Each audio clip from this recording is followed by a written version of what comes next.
Communications Commission, the FCC, did something absolutely despicable today.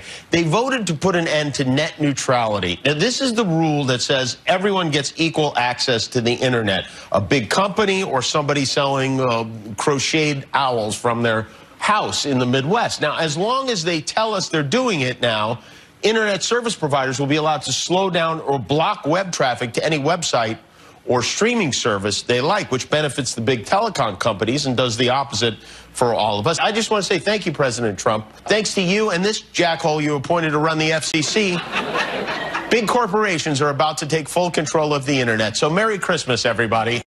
That's comedian Jimmy Kimmel turned spokesman for Chuck Schumer and the Democrats, sounding the alarm and calling out the FCC after the agency voted to overturn an Obama-era internet regulation known as net neutrality. The move causing some on the left to paint an even dire picture with a CNN headline reading, quote, "End of the internet as we know it." So is it the end of the internet? Well, let's talk to the chairman of the FCC. Ajit Pai joins us from our nation's capital. Ajit, good morning. Good morning to you. Good morning. Hey, good morning to you. Thanks for having me on. Well, I know yesterday when it was repealed, an exciting day there at the FCC. Somebody called in a bomb threat, and there was all sorts of worry. What is Jimmy Kimmel, who said that about you, what's he getting wrong about this? He's getting everything wrong about it. The free and open internet we had prior to 2015 is the one we are going to have going forward. And that kind of name-calling and hysteria is disappointing, but it's not surprising. Those who have said that the internet as we know it is about to end have been proven wrong starting this morning as people send emails, check on their Twitter accounts, post on Facebook and the like. We have a free and open internet going forward, and the FCC and the FTC going forward are going to make sure that happens. Ajit, boil this down for us, because it feels complicated, because one says net neutrality looks fair and equal, yet what you've done has opened it up, as you said, to a free and open internet. Simply put, what are people missing? What does this boil down to?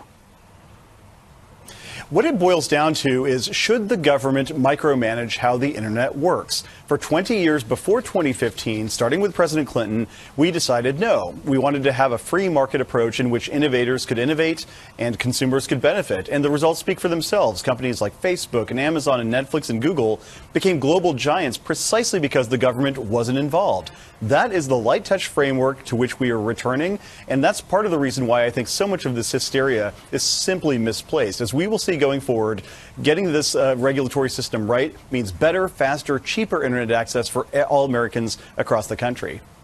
So I heard earlier that 30% of America only has one choice when it comes to their internet choices. So does this mean that those companies they're not going to start raising rates on those families, are they?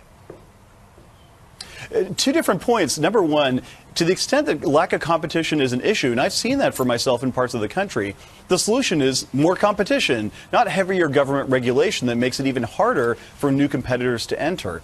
Number two, as I said, the FCC and the Federal Trade Commission are going to continue to be cops on the beat. So if there's any company, any internet service provider that acts in any competitive way, we will take action accordingly. Okay, here's what I want to know. Is my internet going to slow down? What I'm paying right now, I'm okay with it, a little high, but is it going to slow down? Will I be able to pay for more? What's the deal for me, the average consumer?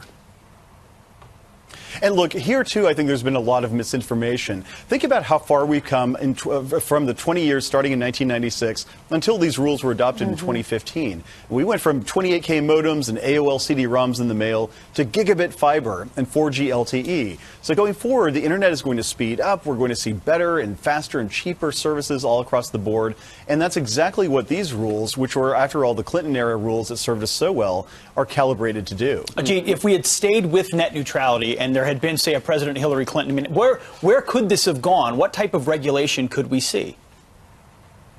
There's no question that that kind of FCC would have heavily regulated the internet even further. They would have banned, for example, free data offerings by wireless companies, where the wireless company will say you can stream data, music, video, and the like exempt from any data limits. They would have banned that. They probably would have gotten into price regulation, which is essentially the government deciding how these businesses are going to operate. So there's no telling how far they would have gone. It would have been limited only by their own imagination. Ajit, you're a smart guy. You went to Harvard. You were general counsel for Verizon. You have Jimmy Kimmel calling you names. What'd you think of that?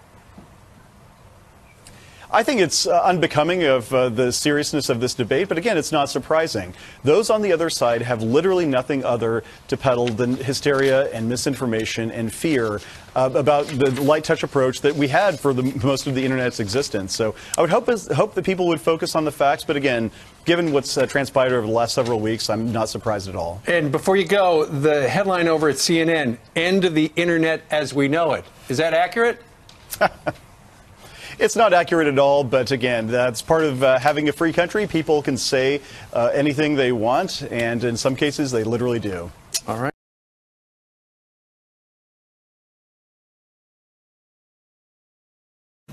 Each of us raised our hands when we were sworn in as FCC commissioners. We took an oath and promised to uphold our duties and responsibilities to, a liberal quote here, make available so far as possible to all the people of the United States without discrimination a rapid, efficient, nationwide, and worldwide wire and radio communication service with adequate facilities at reasonable charges. Today, the FCC majority is about to officially abandon that pledge, and millions are watching and taking note. I do not believe that there are any FCC or congressional offices immune to the deluge of consumer outcry. We are even hearing about state and local offices fielding calls. And what is newsworthy that at last count, and I think the number is rising, 5 Republican members of Congress went on the record in calling for a halt to today's vote